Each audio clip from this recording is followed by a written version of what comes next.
Friday night fights. For now, we jump right into some action, and we start in the middleweight division.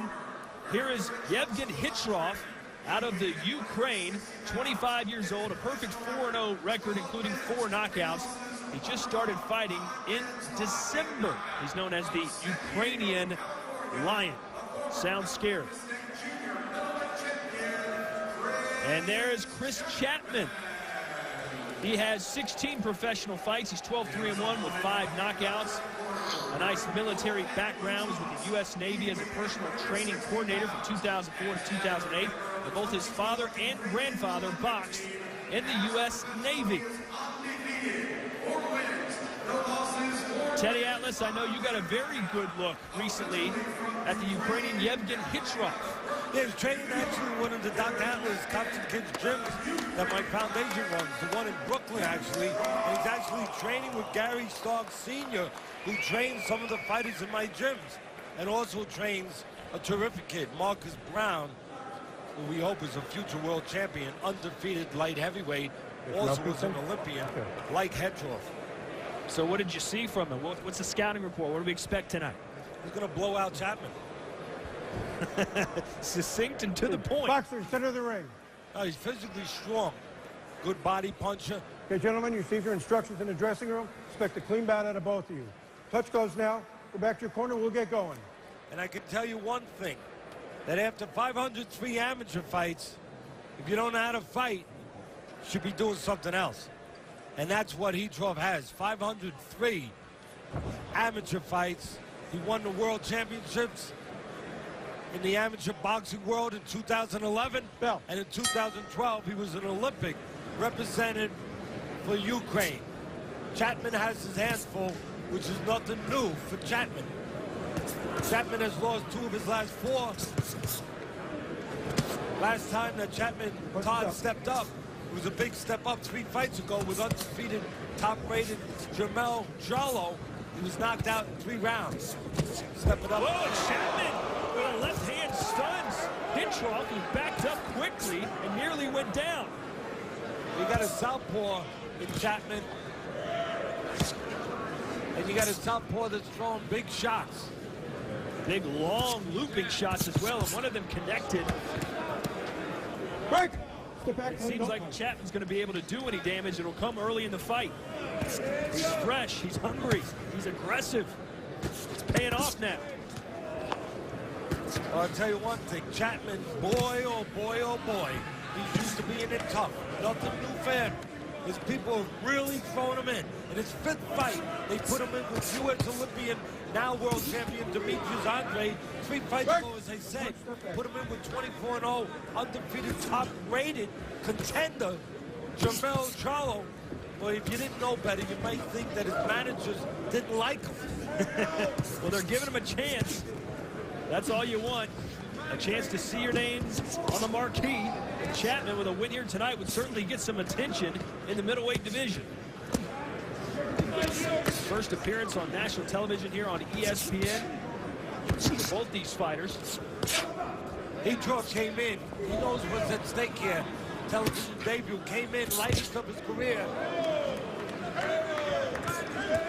Wonder if he worked too hard. Imagine being in the squared circle right now with all these big boxing names looking at you. Look out there, you see Oscar De La Hoya and Mike Tyson, George Foreman, I hear, is in the house. Talk about nerves. But right now, Khytrov Step back. looking like those nerves have controlled him.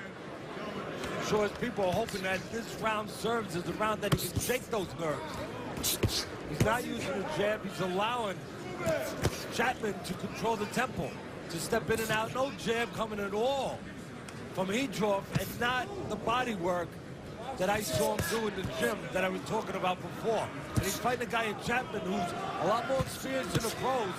And Chatman knows how to move that head, knows how to survive a little bit. The body would be a good place for Khytrov to aim some of those shots. Make sure you log on to our Friday Night Fights Facebook page and score this round. Well, with other fans from around the country, we'll show you the scores later here tonight. So a good opening round 1, especially for Chris Chatman. Still to come tonight, it is our main event of the evening. Roberto Gonzalez taking on Udell Johnson. Teddy, what are you expecting later tonight? Well, I like to guarantee things when I can, and I guarantee that for the main event, you're going to be you're going to see an interesting fight and an entertaining fight. But what I do guarantee, take it to the bank, is that both fighters in our main event, one will have a happy birthday and one will not, because they both turned 33 years of age today. And I can also tell you that they're probably not going to be blowing any candles out in the cake. Not today. They're going to have to wait till tomorrow. But I can also guarantee you what the wish is going to be when they blow those candles out. They're both going to wish that they win tonight, and this is able to catapult them into a bigger fight. And I can tell you that with both of those guys, that they're going to be looking to cash in off of this fight. And they're going to be looking at 33 years of age, understanding that the clock is ticking, and that Gonzalez hopes to get over the hump where, Todd, he hasn't been able to win at this level so far in his career. And that Johnson wants to prove that he has that pedigree of the national Cuban team and a silver medal that he won at the 2004 Olympics. He wants to prove that that's not a mirage, that it means something, that he can still have a chance to be a champion, a top guy. And I'm sure that he hopes there's no trick candles on that cake. What are the odds that two professional fighters who share a birthday will be fighting each other on their birthday?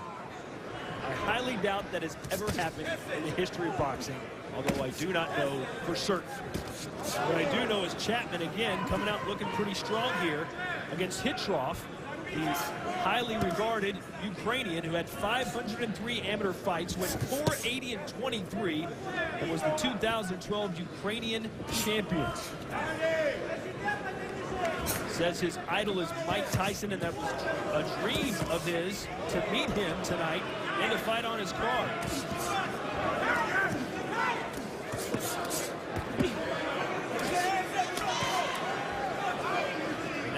Khytrov beginning to land some shots of his own. Not going to the body. That one square on the chin, and Chatman backed him up. I was the first to say that I thought Khytrov would blow out Chatman. I'll be the first to say I'm wrong so far. And also, Khytrov not looking impressive. Not using the jab. Now he's doing a little stepping back, creating some holes, creating some opportunities to counterpunch. Looking to show that strength that I saw in him, the strength that I would expect them to use as a bigger man. Khytrov turned pro 165. His lightest has been 163 till tonight. As I said earlier, came in 160, lightest of his career, while Chatman has been as low as 149, Todd. And most of his fights are junior middleweight. So the bigger man, supposedly the stronger man, Khytrov. Chatman carrying a lot of muscle in this fight. And again, you see a lot of head movements from Khytrov, but too many head movements sometimes. Instead of punching off of one move. You make one move. Whoa, no. No knockdown. Be a slip right here. More of a push up in your glove down. Go wrestle with him. Come on, don't throw. Let's go. Khytrov is 4 years younger than Chatman.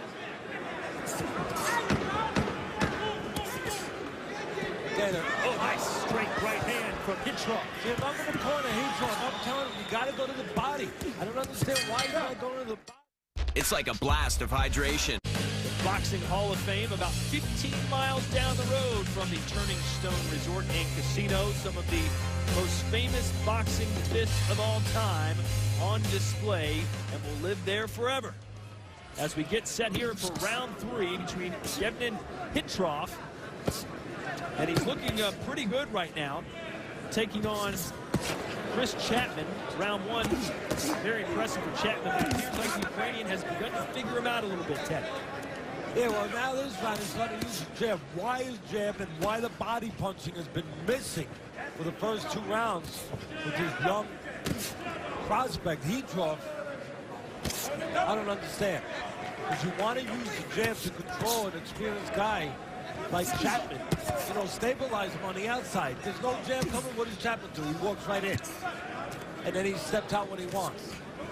But if you jab it, and you see the spots here, like Khytrov's doing, you stabilize that man. You control him. You set him up. You keep him from pot-shotting you. And Chatman's been doing a pretty good job of pot-shotting. Hey, break! Break! Chatman's starting to do a bad job now. He's moving forward, He reaching didn't in. throw you that time. All right? For the second time, I know. Chatman goes Let's go, down box. because of perhaps a push/slip. No, I add something to that. Bad technique. Leaning in, getting off balance, being out of position. And that's where Khytrov hasn't shown that 500-speed amateur experience and haven't been in the Olympics. Do some counterpunches. You get a guy reaching in like that, counter him. Here's Chatman quite frequently is off balance, stumbling around in there. Never seems to have his feet completely underneath him. I think if Khytrov goes to the body here, he's going to wind up knocking out Chatman. There's a left hand, two of them, in fact, from Khytrov. As Chatman's punches now seem to lack that zip that they once had. Double jab from Khytrov, and then a 1-2. Chatman needs to get off those ropes. See that little push there? That was a well-planned push by Chris Chatman! Holy smokes! 5, 6, 7. Not good night yet. But he is stumbling. It is good night. What a shot from Khytrov. You can tell he wanted the knockout. He wanted to impress his idol Mike Tyson, who's in the crowd, and even Iron Mike could appreciate what he saw there. Yeah, what I said early on, Khytrov would go right through Chatman. Even though the results were what I predicted, I'm going to say I was wrong. I'm going to say Chatman gave him a little trouble those first 2 rounds, more than I might have thought, and more importantly, more than Khytrov might have thought. But then finally, Khytrov started getting his rhythm together a little bit, shook some of those nerves that I talked about, started using the jab a little bit, and then put a nice left hook on the chin of Chatman. Let's watch that money shot here from Khytrov. Holy cow, right there. One punch, and Chatman. Yeah, but boom. Todd, look at the right hand. That's the setup punch. A lot of people aren't going to talk about that. The right hand moves his eyes, and then the left hook moves his chin, his head, and his body. See, it's the right hand. Everyone's going to look at the left hook, the money punch. That scores the knockout. But you're going to see the right hand, the throwaway punch, the setup punch. That's the one that distracts Chatman, and that's the one that ultimately allows the left hook to land that cleanly. Take a look here. Now, everyone loves the big punch, but watch the right hand first. Sets up that left hook to the chin. Again, right hand down low, throwaway punch. Makes his eyes go down, and the left hook goes up. Watch. Eyes go down, left hook goes up, and Chatman collapses to the floor. It sapped every ounce of energy out of Chris Chatman's body. The left hand from Khytrov, who is now 5-0 with 5 knockouts. Let's send it now up into the ring, and Bob Alexander. Ladies and gentlemen, from the event center at Turning Stone Resort and Casino in Verona, New York, your referee in charge, Dick Picozzi, stops this bout at 2 minutes, 18 seconds of the 3rd round. Your winner by TKO, still undefeated, Ievgen, the Ukraine Lion, Khytrov. It wasn't as easy as perhaps he wanted it to be, but in the end, an impressive knockout.